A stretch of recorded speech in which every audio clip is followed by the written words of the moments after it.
ታሪካችን ሲጀምር ዩቻንና ኒዮን የተባሉ በጣም ይዋደዱ የነበሩ የሃይስኩል ፍቅረኛ ማቾች በኒዮን ጥያቄ መሰረት እንዲለያዩና ኖርማል ጓደኛ ማቾች ብቻ እንዲሆኑ ሐሳብን ብታቀርብም ዩቻንግ ግን ፍቅረኛው ካልሆነች አብሯት ሊሆን እንደማይፈልግ ነግሯት ተቷት ይሄዳል። ከረጅም ዓመታት በኋላም ኒዮን በጠዋት ከእንቅልፏ ትነቃና የእረፍት ቀኗ እንደሆነ ትዝ ሲላት ተመልሳ ትተኛለች።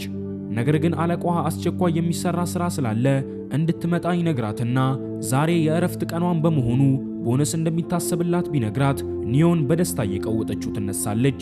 ስራ ቦታዋም ከደረሰች በኋላ ከሌሎቹ ሰራተኞች ጋር በመሆን አንድ የትልቅ ድርጅት ባለቤት እንደሚመጣ ተነግሯቸው እንግዳውን መጠበቅ ይጀምራሉ። መኪናውን በቦታው ላይ ደርሶ እንግዳው ሲወርድ በጣም በሚያስገርም ሁኔታ የኒዮን የድሮ ፍቅረኛ የነበረው ዩቻንግ እንደሆነ ትመለከታለች። ኒዮንም እንዳየችው ደንግጣ መነጽሯን ታደርግና እንዳያስታውሳ መጸለይ ትጀምራለች። አለቃዋን በማስቀጠል ይጠራትና የቴክኒክ ኃላፊው መምጣት ስላልቻለ በእሱ ቦታ ሆና ስራዎቹን ለእንግዳው እንድታስረዳው ኃላፊነት ይሰጣትና አማራጭ ስላልነበራት እሺ ብላ ትስማማለች። ዩቻንግ ጋር ገብታም እያስረዳችው እያለ የተለያዩ ጥያቄዎችን ይጠይቃትና በአጋጣሚ ሁኔታ ግን መመለስ ስላልቻለች እንዴት ስለ ስራሽ መልስ መመለስ ያቅትሻል በማለት ይቆጣት ጀመር። ድንገት ግን ከተቀመጠበት ተነስቶ ሲጠጋት የድሮ ፍቅረኛው ኒዮን እንደሆነች ያስተውላል።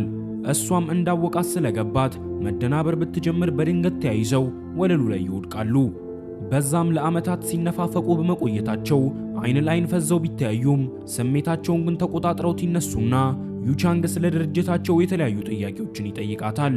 ከጨረሱም በኋላ የኒዮን አለቃ ለዩቻንግ ስለ ድርጅታቸውና ምርታቸው ምን እንደሚያስብ ቢጠይቀው ዩቻንግ በኋላ በሪፖርቱ ላይ እንደሚያሳውቃቸው ይነግረዋል።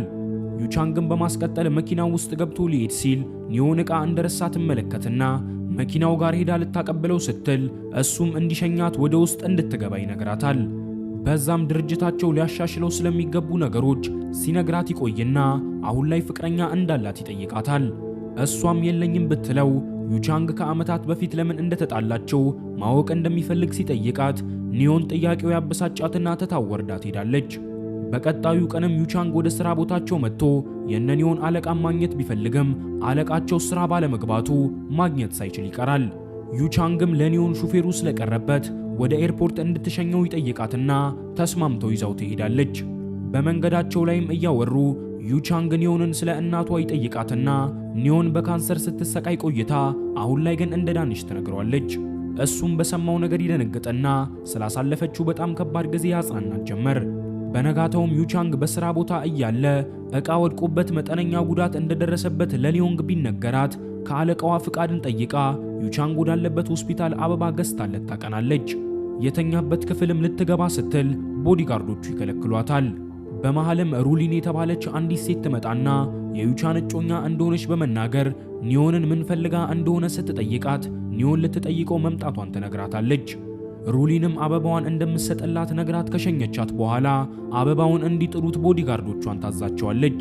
ኒዮንም ወደ ቤት እየሄደች እያለ አለቃዋ ደውሎ ድርጅታቸው በተደረገለት ግምገማ መሰረት የአቅም እጥረት ስላለበት በነ ዩቻንግ ድርጅት ሊጠቀለል መሆኑን ይነግራታል። ስለዚህም ነገር እያወራት ባለበት ኒዮን በድንገት ራሷን ያዞራትና አጠገቧ በነበረ አንድ ወንበር ላይ ጋደም ትላለች። በዛም በሐሳቧ ዩቻንግ መጥቶ አቅፎ ሲወስዳት ትመለከታለች። ታሪካችንም ወደ ኋላ መልሶን ፍቅረኛ ማቾች እንዲሆኑ በመጀመሪያ የጠየቀችው እሷ እንደሆነች እንረዳለን።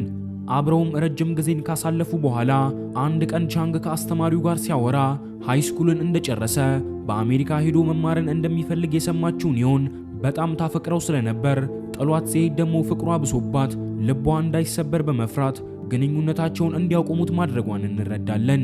ወደ አሁኑ ጊዜም ስንመለስ ኒዮን ራሷን ከሳተችበት ስትነቃ ጓደኛዋ ዩቻንግ መንገድ ላይ አግኝቷት እንዳመጣት ትነግራታለች። በነጋታውም አለቃቸው ይሰበስባቸውና ድርጅታቸው በነ ዩቻንግ ስር ሊጠቀለል በመሆኑ መቆየት የሚፈልግ እንዲቆይ መልቀቅ የሚፈልግ ካለ መብቱ እንደሆነ ይነግራቸዋል።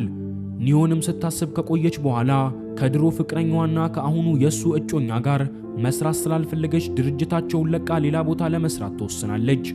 የዛን ዕለት ምሽትም ከጓደኛዋ ጋር ሆና ወደ አንድ መጠጥ ቤት ትሄድና ከስራ ልትለቅ በመሆኑ ከዩቻንግ ጋር ድጋሚ ላትተያይ እንደምትችል እያሰበች ብዙ ትጠጣና ትሰክራለች። ቪዲዮውን እዚህ ድረስ ከተመለከታችሁት ተመችቷችኋል ማለት ነው። ቪዲዮውን ላይክ፣ ቻናሉን ደግሞ ሰብስክራይብ ቪዲዮውን ላይክ፣ ቻናሉን ደግሞ ሰብስክራይብ ማድረግ አይረሳ እንላለን። ወደ ታሪካችን። ድንገትም ዩቻንግ ከየት መጣ ሳይባል መጠጥ ቤት ውስጥ ያገኛትና በጣም እንደሰከረች ሲመለከት ይዟት ይሄዳል። ከረጅም ሰዓታት በኋላም ስካሯ በርዶላት ስትነቃ ራሷን ከዩቻንግ ጋር በሱ መኪና ውስጥ ታገኘዋለች።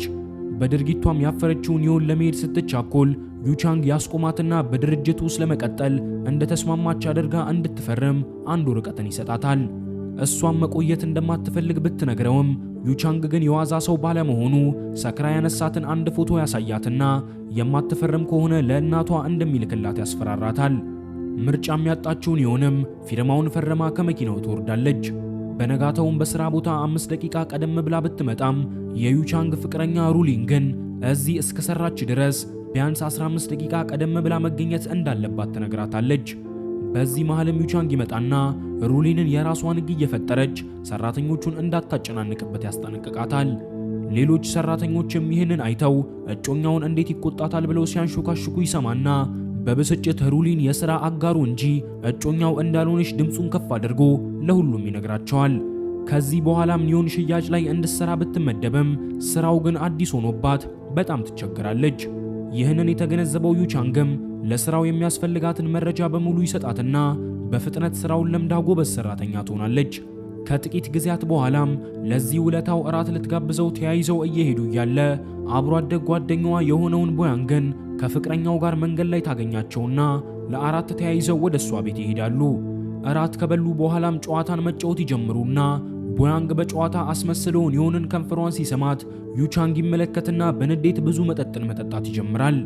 በኋላም ላይ ዩቻንግ በጣም ስለሰከረ ኒዮንን በመኪና ወደ ቤቱ እንድታደርሰው ይጠይቃትና ከወሰደችው በኋላ ወደ ውስጥ ገብተው ፊልም እንዲያዩ ይጋብዛታል።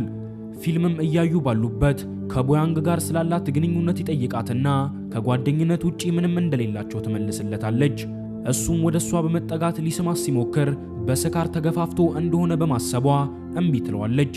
ዩቻንግ ግን አሁንም ድረስ እንደሚወዳትና መልሳም ፍቅረኛው እንድትሆን ቢጠይቃት ኒዮን አንድም በመደሰት አንድም ደግሞ በመደንገጥ የምትናገረው ነገር ሁሉ ይጠፋታል።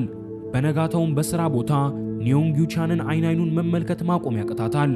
ስለሱም እያሰበች ስትሄድ ከግድግዳ ጋር ተጋጭታ በመጎዳቷ ዩቻንግ ወደ ቢሮ ወስዶ እርዳታን ያደርግላታል። በኋላም ላይ በውጪ ድምፅን ትሰማና ስትወጣ ጆንግ የተባለ የሥራ አጋሯ ከአንዲት ልጅ ጋር ሲሳሳሙ ተመልክታው እንዲሁ እንደ ቀልድ ስልኳን አውጥታ ፎቶ ታነሳቸዋለች። በኋላም ላይ ጆንግ ወደ እሷ ይመጣና ቀደም ፎቶ ስታነሳው እንዳያት በመናገር እንድታሳየው ቢጠይቃትም እሷ ግን ሸምጥጣ ክዳው ፎቶ እንዳላነሳችው በመናገር ትታው በቆመበት ትሄዳለች። በነጋታውም ጆንግ ወደ ቢሮው ያስጠራትና ኮምፒውተሩ እምቢ ስላለው እንድትረዳው ይጠይቃታል። እሷም ልታስተካክልለት ስትል ጆንግ ባልተገባ ሁኔታ ሊነካካት ይሞክራል። ኒዮንም እንዲያቆም ብትነግረውም ጆንግ ግን ድርጊቱን ሳያቆም ይቀራል። በዚህም መሃል ዩቻንግ በድንገት ወደ ቢሮው ይመጣና ጆንግ እያደረገ ያለውን ነገር ሲመለከት በንዴት እያገላበጠ ይደበድበዋል።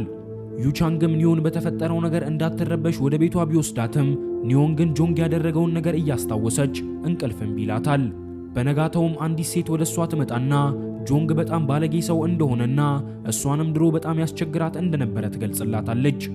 ኒዮንም የዚህን ሰውዬ ብልግና ለአንዴና ለመጨረሻ ጊዜ ለማጋለጥ በመወሰን እሷንና ባልደረባዋን የሰራቸውን ሥራ በሶሻል ሚዲያ ላይ በመውጣት መናገር ትጀምራለች።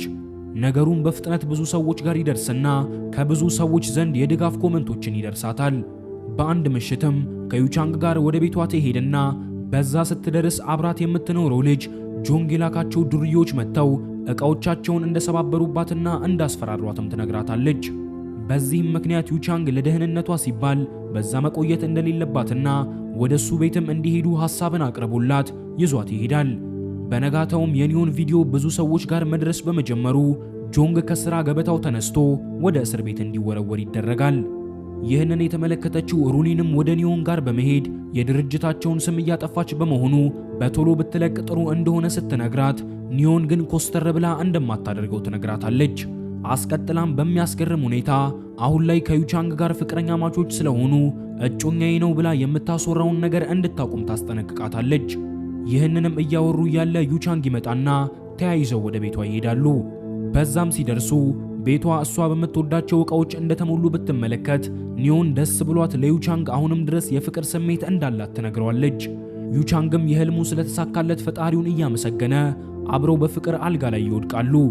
በስተመጨረሻም ያኔ የሃይስኩል ተማሪ በነበሩበት ጊዜ የሄዱበት ወደ ነበረ አንድ ፓርክ በመሄድ የፍቅር ህይወታቸውን እንደ አዲስ ብለው ሲጀምሩት እያስመለከተን ታሪካችን ያበቃል።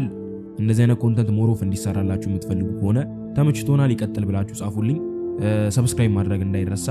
እዚች ጋር የምትመለከቷትን ቪዲዮ ተመልከቷት። ፕላስ ደግሞ ኮምፔር አድርጋችሁ ንገሩ። በቃ ይመቻችሁ።